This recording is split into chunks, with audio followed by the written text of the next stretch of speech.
Hello, I'm Luke Hatfield. I'm joined by Lewis Cox here at the Meadow. Lewis, Shrewsbury Town 3, Swindon Town 3. How on earth do we sum that up? How on earth did Shrewsbury not win? It's a good question, isn't it?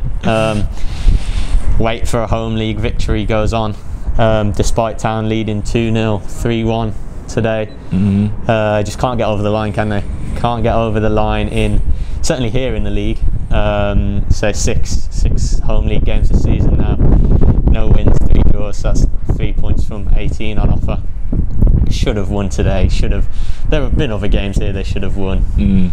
But today, I mean, obviously it's drawn an angry response from fans. You know, Swindon scoring in the 94th minute to make it 3-3. Fans asking why are Town so deep. You know, we'll get into that, I'm sure. But to me it feels, I mean, the manager said confidence and belief isn't an issue, but to me it just feels like, as the lights go out, the lights have gone off. To me it just feels like, obviously they haven't had the win here, they are eagerly desperate to do so, and maybe there's a case of being too eager at the moment, you know, almost trying too hard, and it's making them switch off, making them drop too deep when they shouldn't. There's an element of being natural as well. When the other side are coming on you late on, you're going to drop deep, but yeah, it's, you know, so when you're 2-0 up and 3-1 up, and you know, to be drawing at home to a newly promoted side, full stop, it's another sort of unacceptable draw scoreline, isn't it? Result really, in what has been a disappointing start to the campaign with just 1 win from 11 league games. Obviously, as we'll get onto, it's been a better week. Wins in the cup. I think that's 4 unbeaten now in all comps, because Udo got the late draw against Burton here in the league. So and so many positives from today in terms of other departments of the pitch, attacking, players back from injury, but again, yeah, they're really struggling and suffering defensively this season. Do not look like themselves defensively, and conceding bad goals, inviting pressure at the end, and it's told, and it just feels like in the league here they just don't quite know how to get over the line, which is concerning, obviously. It is concerning. What wasn't concerning was the start. I mean, Shrewsbury, they came out of the blocks, they came out quick. 2 very, very good goals, I thought, and both of them, I mean, the delivery is absolutely superb. The first one, Charlie Daniels from the corner. The second one, Mark Pugh, absolutely stunning little bit of work from him on that left flank. And it looked like Shrewsbury Town were on course for that home win, and they looked like they were cruising. 3 really nice goals today, quality-wise. But yeah, they were, you know, Shrewsbury go 2-0 up against Swindon in 15 minutes. You know, that Swindon being managed by John Sheridan, who was only appointed 24 hours earlier. Swindon down there in the league as well, 20th. You're thinking, here we go, you know, Town have clicked. You know, they're on the way to the first win here. 2 goals, like you say.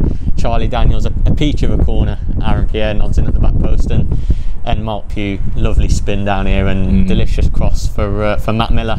You know, the Aussie wing back making his first league start, gets 2 goals in a week.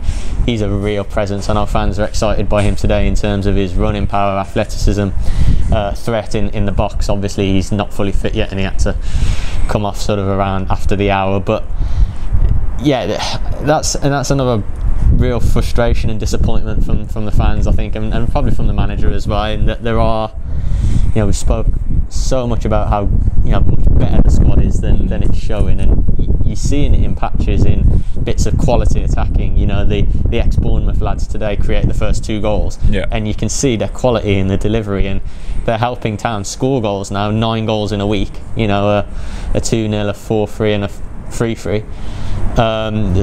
They're helping them create and score now, which they weren't doing at the start of the season. But Town have opened the gate at the other end, haven't they? Aaron Pierre probably had a little bit of a day to forget. Pierre, you know, is player of the season last season. You know, scored obviously the first today. So good last season, but I think at fault for the first, was it? With a poor header. Goes to head it away, and it essentially ends up flicking it on for the Swindon striker. And that was just for half time to make it 2-1, and Town should go in 2-0, you know, it shouldn't be 2-1. Second half starts, not much of a muchness really, but even, and Town get the third to go 3-1 through Dave Edwards. Just spoke to him there, superb goal, great hit. Took it really well. Yeah, top corner from, you know, left foot first time from 22, 25 yards. He's just said to me it was probably the furthest out he's ever scored. It was a very un-Dave Edwards goal. And it's 3-1, and you're thinking that's game over, you know. But it was only 3-1 for minutes, wasn't it? You know, Swindon make it 3-2 straight away. A great hit from Came from nowhere, that, didn't Alan it? Hope, yeah, great hit. But you know, you've got to be able to manage leads, manage 2-goal leads, get to half time at 2-0, be 3-1 up for 10 minutes to kill the game. You know, Sean Morley could have made it 4 actually. Yeah. Sean Morley obviously back in the team today, huge boost to Town, and had a decent game as he builds his fitness up. But yeah, 3-2 as they pulled one back, and then it's a long final 20 minutes, isn't it? Yeah. As the conditions were relentless, horrific rain and wind today.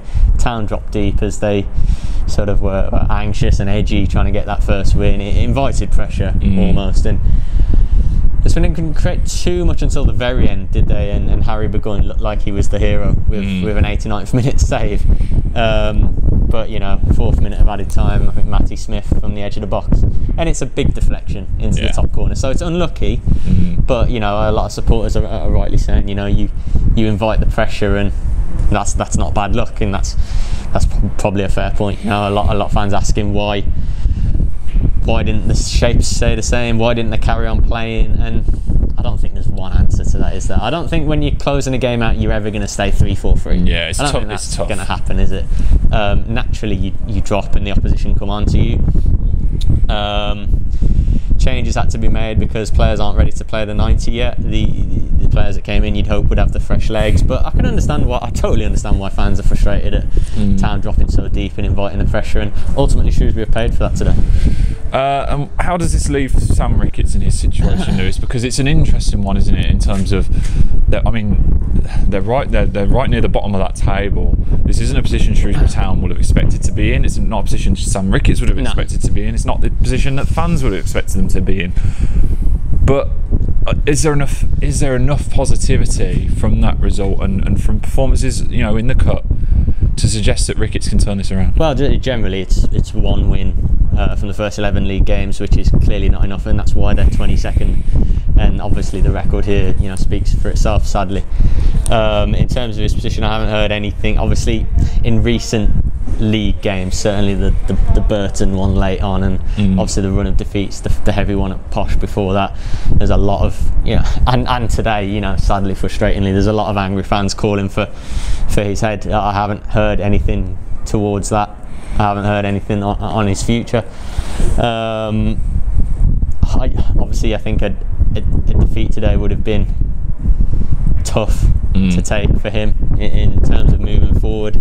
But you know, they've drawn, and ironically the draw feels like a defeat, doesn't it? Yeah. Because of how it ended. But no, I haven't heard anything regards the manager's future. Whether that'll change in the coming few days. Obviously, Town have a free week this week, so I'd be interested to see how the start of the week plays out. But no, I haven't heard anything imminent. And they've drawn. Let's say they're 4 unbeaten. They've drawn today off the back of 2 wins in the cup. Let's say 2 wins in the cup. To an extent, you can say that, but again, it's about points on the board in the league, isn't it? To an extent, it doesn't really matter what you're doing in the cup if you're in the bottom 4 of League One. Yeah. So, you know, great winning in the cup, and I'm sure it sort of helped confidence in the dressing room. But again, that's got to have taken a hit late on there today. They will be so frustrated because they know they have enough to be winning these games. The calibre of the players on the pitch that are delivering the quality we spoke about, you know.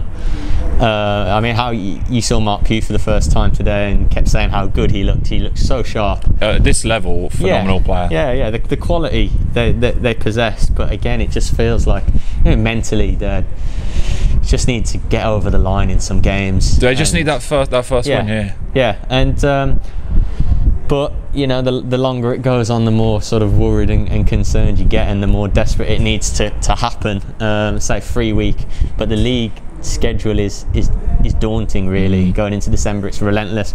It's tricky in terms of games. I've just had a look. I think they play Ipswich next week, Charlton, Hull, Sunderland, Doncaster, good sides. MK Dons beat Sunderland, I think, today. Yeah, it's relentless. In terms of the manager, you know, he goes to Ipswich next week. Well, probably on paper one of the hardest games in the whole division. And Town needs something from somewhere, because you know they're in the bottom 4 and no one wants to be there. Least of all Sam Ricketts. Let's say going back to your question, I haven't heard anything in regards to his immediate future, and I wouldn't expect that after a draw. No, I think there were more than enough good signs, I think, today. Yeah, that's impossible to argue against, because for 25-30 minutes they blew Swindon away. Shiloh Tracy, who was very good again after his hat-trick in the Cup in the week, had a header before half hour that went in but was ruled off for offside. That would have been 3-0 and obviously game over. They were very good, weren't they, in that period? And then the flashes of quality, they're scoring goals and it's encouraging, but you know, if they keep defending like they are, you touched on Pierre's error, and keep being able to not handle leads, I think that's been an issue for a while, not knowing how to see games out, then it's only going to end one way, because they won't win games. That's right. So a tough day for Sam Ricketts and Shrewsbury Town. 3-3 draw for all. The post-match reaction. New way to go. ShropshireStar.com.